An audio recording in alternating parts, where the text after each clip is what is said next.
Bonjour et bienvenue, voici notre tour d'horizon économique, géopolitique, énergétique et boursier. Nous sommes le mardi 21 avril. Et pour comprendre comment tourne une planète finance qui prie pour une prolongation du cessez-le-feu, c'est sur l'inforruptible et nulle part ailleurs. Et cette chronique du jour, je vais l'intituler Corruption, rationnement et escroc à tous les niveaux. Alors, je vais commencer, une fois n'est pas coutume, par citer la BBC qui a enquêté sur ces traders absolument géniaux, au flair incomparable, qui, depuis le début de la guerre du Golfe, le 28 février dernier, ont placé 11 trades gagnants consécutifs, parfois un quart d'heure seulement avant une annonce de Donald Trump, ce qui prouve que vraiment certains ont un véritable sixième sens pour gagner en bourse. La BBC a effectivement enquêté, je ne vais pas vous dérouler toutes les preuves rassemblées, néanmoins toutes les recherches ont été effectuées sur les volumes, les passages d'ordre et, pour certains, l'origine des ordres. Et on arrive donc à un trader qui gagne pratiquement à tous les coups. Un petit peu avant le début de la guerre, la BBC révèle également que certains parieurs avaient également fait preuve d'un flair extraordinaire avant le déclenchement des hostilités sur Polymarket. Mais ça ne s'arrête pas là. Alors là, c'est plus la BBC. Je ne sais plus quel est le média américain qui a sorti l'affaire. Bon, ensuite, ça a été repris par les autres. Donc, c'est devenu effectivement une information complètement officielle. Les deux fils d'Howard Lutnick, vous savez, c'est le secrétaire américain au commerce et c'est l'inspirateur des droits de douane annoncé par Donald Trump le 4 avril 2025, le fameux jour de la libération. Donc, ces fils qui ont repris la firme qu'il a dirigée pendant plusieurs décennies, Cantor Fitzgerald, eh bien, ces fils ont acheté, si j'ose dire, des options sur l'annulation des droits de douane de Donald Trump par la Cour suprême.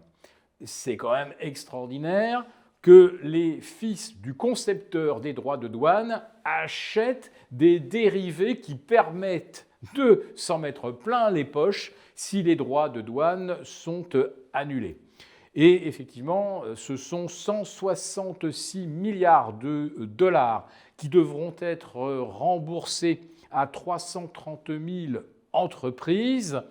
Mais c'est surtout aux contribuables américains qu'on devrait rembourser l'argent parce que c'est quand même lui qui, en définitive, paye les droits de douane et pas l'exportateur chinois, vietnamien ou mexicain. Alors que dans l'esprit de Donald Trump, oui, il a fait payer la Chine, il a fait payer le Canada, il a fait payer le Mexique, le Vietnam et la planète entière.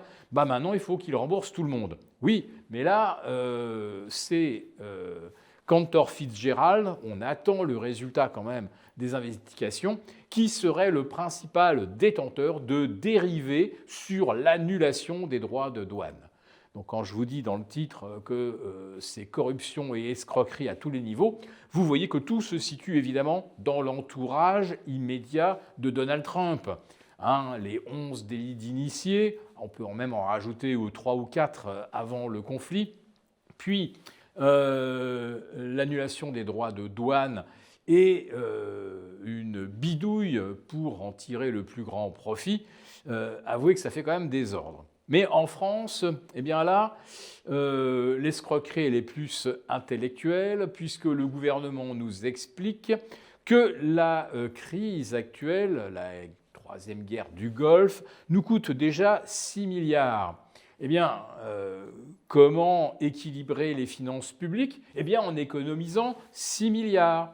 En économisant 6 milliards sur le dos des contribuables, naturellement. ou des usagers des services publics, comme par exemple la santé. Oui, 2 milliards d'économies prévues sur ce qu'on appelle l'assistance publique. Vous payez exactement le même prix en tant que contribuable, mais vous aurez pour 2 milliards de services en moins. Alors bien sûr, pas question de retarder le versement des 17 milliards d'euros qui, eux, sont destinés à l'Ukraine et dont nous ne reverrons jamais la couleur, pas plus que les 20 milliards que le contribuable français a déjà versés. Enfin, on va dire qu'il est plutôt la garantie de prêts contractés par la France pour financer le versement de l'argent à l'Ukraine, qui ne nous le rembourseront jamais. Donc, évidemment, c'est le contribuable qui paiera. Mais alors, le plus fort, c'est le ministre des Comptes publics, qu'il me pardonne, j'ai oublié son nom le temps que j'entame cette chronique, et qui nous annonce que la forte hausse des carburants est un grand malheur pour les finances publiques. Alors on se disait, mais comment ça, le prix des carburants a pris 20%, ça va faire évidemment beaucoup de taxes en plus. Eh bien, figurez-vous que non, parce que le coût d'un plein est devenu tellement cher, tellement exorbitant, que beaucoup de Français qui comptent à 5 ou 10 euros près à la fin de mois, eh bien, ont décidé de laisser leur voiture au garage et d'aller à pied.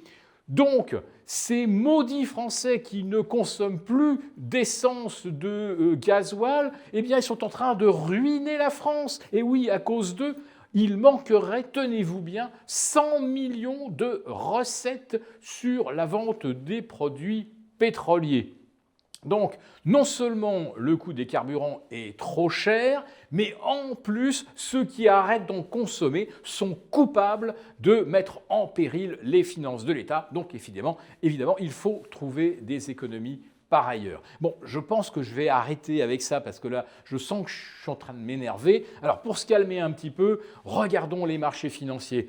Ouf! Ils sont au plus haut historique. Allez, le S&P à 0,10 ou 0,15% de ses sommets. Ouf, tout va bien. Pour la bourse, oui, la crise du Golfe, ça n'existe pas. L'inflation à venir, ça n'existe pas. Le ralentissement économique, oubliez ça. Les marchés sont au zénith car oui, les valeurs technologiques vont dégager des profits records. Oui, c'est pas faux, sauf qu'on les paye un prix qu'on n'a jamais vu. Le marché est le plus surévalué que l'on ait connu depuis mars 2000. Et d'après l'indicateur Buffett, Warren Buffett, eh bien aujourd'hui même, mardi 21 avril, la capitalisation de Wall Street égale 233% du PIB américain, c'est-à-dire de la richesse réellement produite. Et une partie de cette richesse, comme vous le savez, elle est achetée à crédit. Et il va falloir en plus de ça rembourser 166 milliards. Bref, les États-Unis ne sont pas sortis des ronces, mais les marchés, eux, sont au zénith. Évidemment, à coup de délit d'initié, c'est assez facile de laminer ceux qui ont encore dessous de bon sens et qui se projettent dans un avenir un petit peu lointain pour estimer si les flux de revenus des actions seront supérieurs ou inférieurs à ceux que l'on connaît aujourd'hui.